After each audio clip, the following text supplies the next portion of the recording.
Amigos, bienvenidos a Puntos de Vista. Les saluda Eliezer Hernández y como cada mañana saludamos también a quienes se conectan a esta hora a través de Clase 91.5 FM, la emisora perfecta del estado de Aragua, Ciudad 106.1 FM en los Altos Mirandinos y Tropical 100.1 FM estéreo en Guarenas, Guatire y Barlovento. Recuerden que esta y toda la programación de Canal I la tienen disponible en nuestra aplicación para iOS o Android, cuyo código QR ven en pantalla, usted descarga y allí va a tener por supuesto esta y todas las conversaciones también disponibles en nuestra cuenta en YouTube informativo Canal I. Hoy vamos a conversar con Tomás Ossía, analista internacional y económico. Gracias por acompañarnos. Buenos días.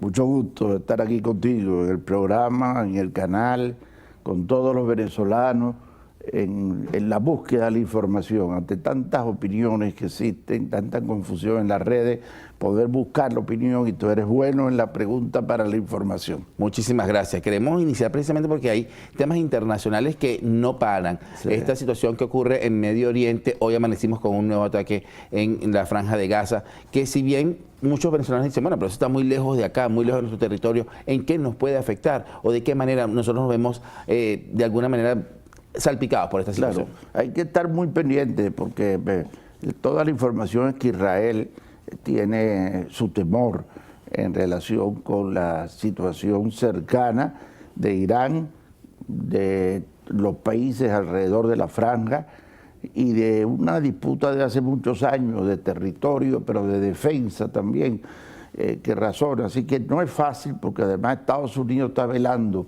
detrás de Israel y juntos pues están en ese proceso que pareciera no terminar, aunque el presidente Trump acaba de anunciar una tregua realmente anoche y que parece ser aceptada también por Israel. Y en este escenario la importancia además y los problemas de las guerras y todas las implicaciones que hasta el Papa está teniendo invocaciones importantes, es el petróleo que pasa por ahí, por el estrecho de Hormuz, que lo lleva adelante Irán, digamos, que lo regenta Irán y que lo controla Irán, que es el 20% del petróleo mundial y que puede elevar fácilmente en $100, $50, $25 el barril de petróleo ante cualquier circunstancia. Y precisamente eso fue lo que vimos en este proceso de guerra, que en lugar de bajar subió el petróleo. Exactamente, estuvimos a puntico de eso porque fue hubo el comentario sobre la amenaza de Irán. En la guerra son complejas, en la guerra traen por supuesto intereses por detrás, entre estos el petróleo, que es el que nos afecta a nosotros porque somos un país petrolero. Ahora, pero esta guerra se desarrolla de alguna manera con el visto bueno o con la anuencia de un gobierno injerencista como el gobierno de los Estados Unidos, porque es el que definitivamente ha anunciado, inició la guerra, comenzó, terminó, hay un alto al fuego, un Donald Trump que está actuando de manera injerencista no solo contra Venezuela, sino que vemos que lo está haciendo en el resto del mundo. Indudablemente que Estados Unidos, y esa fue la noticia que yo quise porque hubo información en Washington clara de esta y se la pude decir a todo el país para que estuviéramos informados de que Estados Unidos era quien le había solicitado a Israel avanzar en la guerra de Irán.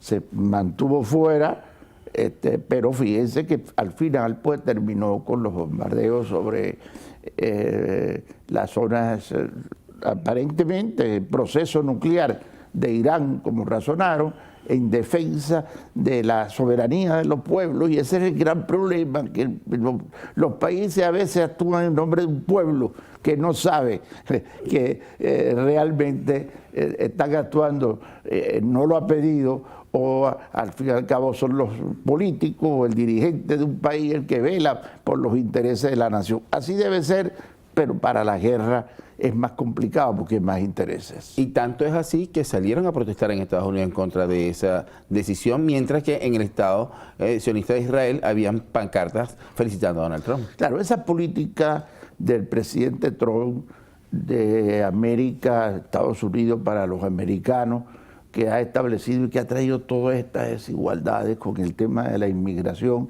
es importante verla con lupa, porque muchas veces la está sufriendo el venezolano allá, la están sufriendo inmigrantes de todos los países. La inmigración es un derecho, como se ha razonado muchas veces, y lo que se está viviendo es sumamente complicado. Primero para el presidente Trump, porque el tema de la inflación y el tema económico no ha mejorado en los Estados Unidos. El tema del presupuesto, que fue uno de los razonamientos fundamentales del presupuesto nacional, bueno, ustedes acaban de ver anoche también la aprobación del Senado para un endeudamiento otra vez muy grande de Estados Unidos, que tiene cerca de 25 o 30 billones de dólares de deuda externa y que tiene que pagar solamente ahora unos 9 o 10 millones de dólares o 7 millones de dólares, depende de la negociación que se realice.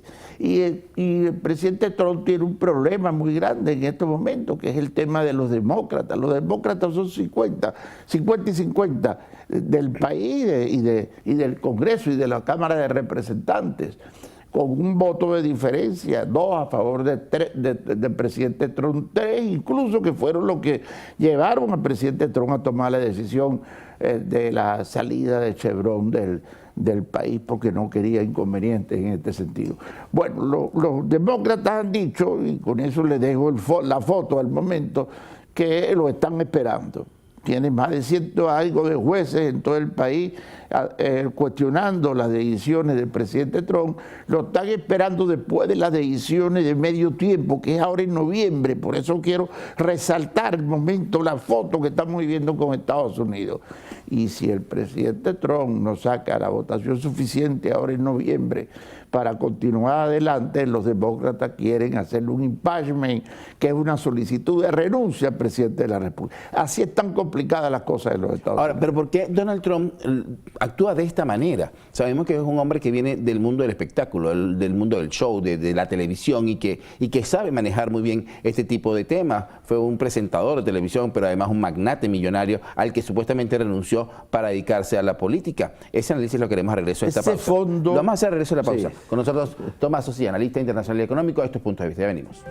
Bien, continuamos con más de Punto de Vista. Tomás Socias con nosotros, analista internacional y económico. Quedamos en la parte anterior preguntando al señor Tomás su análisis acerca del comportamiento de Donald Trump. Una persona que, como lo decíamos antes del corte, viene del mundo del espectáculo. Una persona que fue un magnate millonario, pero que además ha sabido manejar muy bien la vida política mediáticamente. Sí, viene del mundo de la inmigración. También. Porque sus padres fueron, su madre fue inmigrante.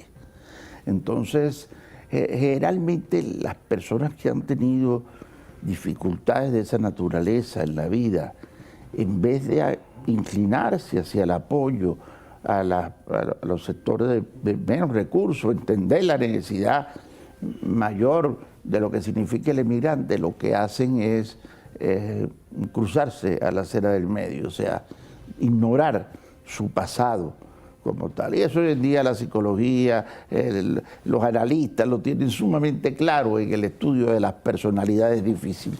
Por eso hice la foto del presidente Trump con las elecciones en noviembre, los demócratas cazándolos, y la actitud del presidente Trump, que sigue un espectáculo, Estados Unidos viviendo, buscando los agentes de inmigración en cualquier lado, como si fueran unos criminales, los inmigrantes, sin todavía haberle dado las famosas respuestas que él le dijo a los Estados Unidos que le iba a dar, que es el tema económico, una mejor condiciones de vida. Le está quitando un subsidio, que es lo que se llama ya, o como pueda manejarse el tema del Medicare, que es el seguro social, prácticamente a una parte de la población importante, una parte que son 12, 15, 20 millones de personas. En fin, esta foto nosotros no podemos controlar los presidentes del mundo, pero esta foto nos permite al venezolano entender lo que está ocurriendo en relación con la inmigración. Tener mucho cuidado a los pasos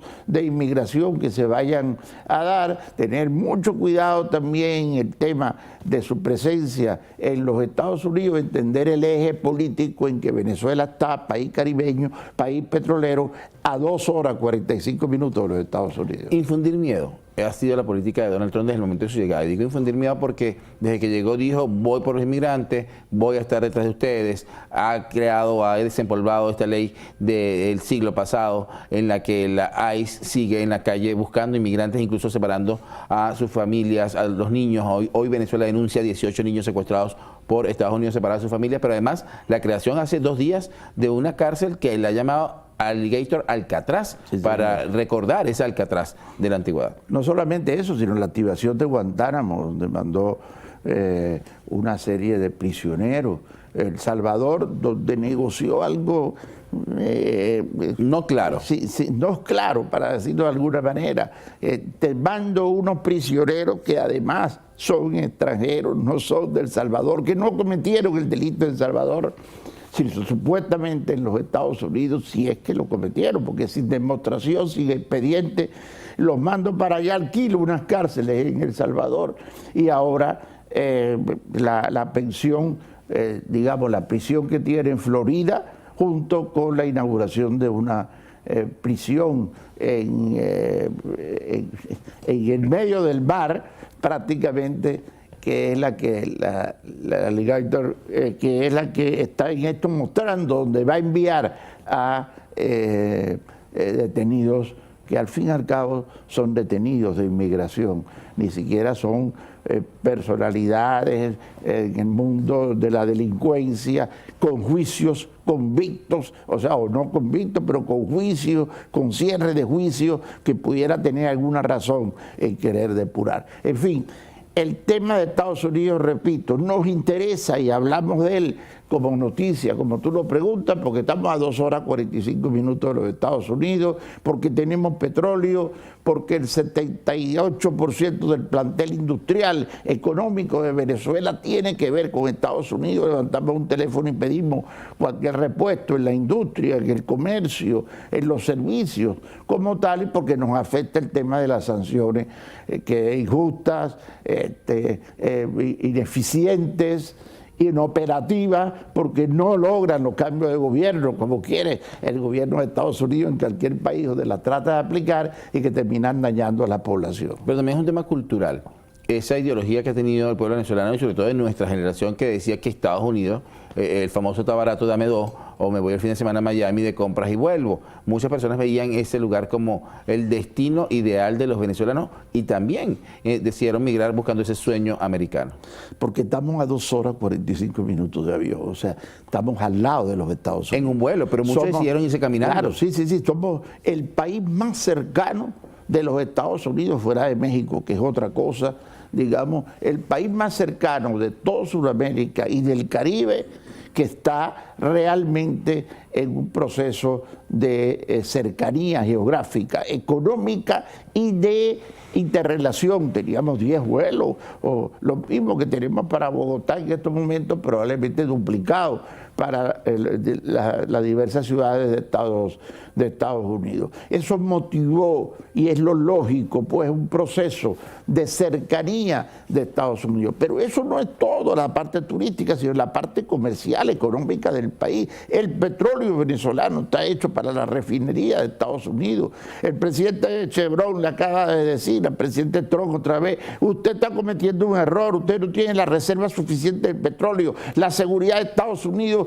no tiene que importar cómo se ha conducido políticamente Venezuela. Y además de eso, así no se maneja el proceso energético del petróleo en el mundo. Usted va a tener consecuencias. El presidente de Chevron se lo acaba de decir otra vez en uno de los periódicos más importantes, por escrito, al presidente de Estados Unidos. ¿Qué es lo que tú estás diciendo? Es una cultura, es un daño tremendo para las relaciones de Estados Unidos, que debe ser de crecimiento mutuo con los pueblos, y por supuesto es motivado, como también le digo al presidente de Chevron, no se aleje de Venezuela, porque Venezuela entonces se va a colocar cerca de otros países que no son amigos de Estados Unidos. Tenemos que hacer pausa. Ahora seguimos conversando acerca de esta situación bien interesante, además, con Tomás Osia, analista internacional y económico en Puntos de Vista. Ya venimos.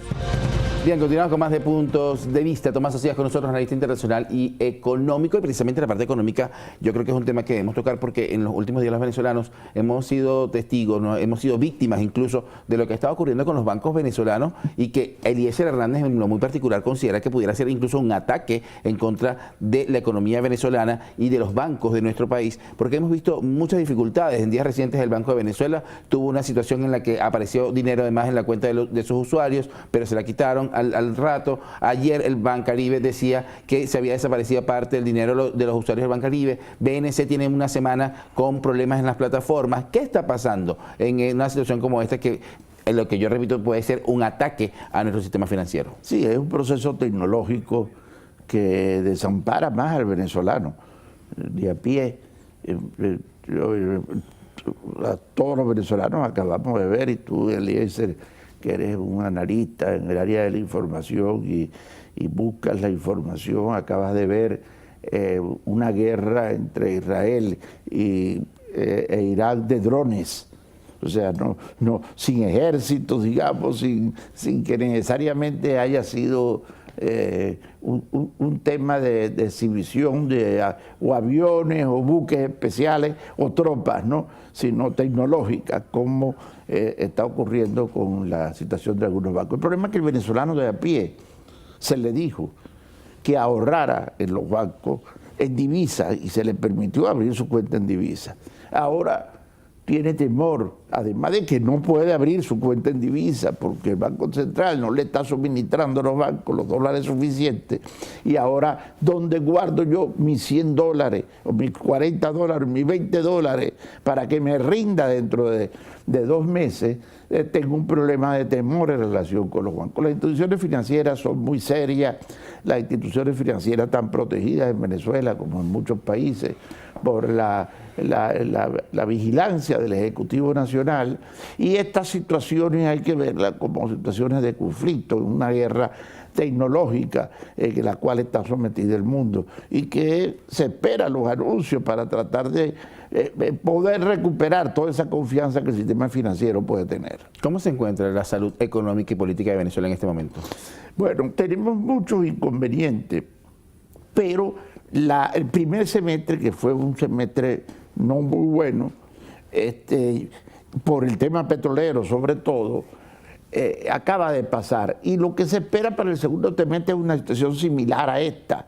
No vamos a tener una mejoría, porque todavía el tema petrolero nos impactó fuertemente, pero tampoco va a ser una crisis, va a ser peor como tal. Venezuela tenía una colocación de 300.000 barriles de petróleo a Estados Unidos, que era cercano, llegaba en un día a un precio bueno, un petróleo que era el que Venezuela podía vender mejor, y ahora tiene que llevarlo a veces un mes, 20 días de navegación a un precio a descuento probablemente, pero ha venido colocando, China ha venido apoyándolo, lo que dijo el presidente de Chevron. Venezuela se volteó, tiene 4 potencias al lado, no es bocha tampoco, y está colocando su petróleo con dificultades, pero ya el primer semestre está hecho. Y los analistas, el trabajo de información revela la foto de que el Ejecutivo Nacional mantuvo cerca de 3.000 millones de entradas, de millones de dólares, de que trae del año pasado, y más de 8.000 millones de dólares que pudo tener en este semestre. O sea que tiene el año hecho como tal. No viene una crisis para el segundo semestre, la situación puede tender a nivelarse a pesar de las sanciones, a pesar de lo difícil, pero hay que hacer ajustes para incorporar al sector privado, que el Ejecutivo Nacional entienda que la única manera de salir de la situación difícil en que esté, de tener un empleo justo para el venezolano que puede ganar 300 dólares, el sector privado construye, como está ofreciendo un canal más de la autopista Caracas-Valencia en menos de 1 año y 3 meses. Ese es el camino, y ojalá el Ejecutivo, y esa es la situación que tenemos en estos momentos, una exposición del sector privado, del sector de la iniciativa privada, es decirle, deme para gerenciarle el agua, la salud, en algunas áreas que somos más eficientes, las grandes obras inconclusas, y eso es lo que permitiría recuperar este año, nivelarlo en función de las sanciones que nos han hecho mucho daño. ¿Propone privatizar los servicios? Bueno, el Ejecutivo no cree en la privatización de los servicios, sería en este caso un paso a gerenciarlo, y el Ejecutivo sí lo quiere hacer porque ha empezado a hacerlo, el ABA, las telecomunicaciones, el tema de las medicinas, para decir solamente 2, son algunas de las áreas en las cuales el Ejecutivo ha venido trasladando competencias de gerencia al sector privado con mucho éxito, porque el tema de las telecomunicaciones, estamos recuperando el Internet y las telecomunicaciones más modernas de América Latina, a pesar de no tener la inversión suficiente. Hay unos 14 sectores con un ligero crecimiento en el país, no todo es negativo, y ese tipo de análisis, como uno que yo leí ayer, de que el país había bajado los niveles, que los hogares venezolanos hay mucha dificultad, no hay un sueldo básico para el venezolano, hay muchos cuestionamientos que podemos hacer a la misma estructura de ese Estado que quiere manejarlo todo, que quiere tener control de todo y que no tiene dinero. No le entra el dinero suficiente para manejar todos los servicios. Ahí es donde, con la participación del sector privado, ese venezolano de a pie que tú acabas de señalar indirectamente, ese venezolano puede tener unas mejores condiciones de vida. Muchísimas gracias por acompañarnos. A tu orden y a todos los venezolanos por escucharme en este trabajo de Fotopaís que estamos tratando de hacer, sin opinar. Amigo, con nosotros Tomás Osí, analista internacional y económico. Esto fue Puntos de Vista. Que tengan todos muy buenos días.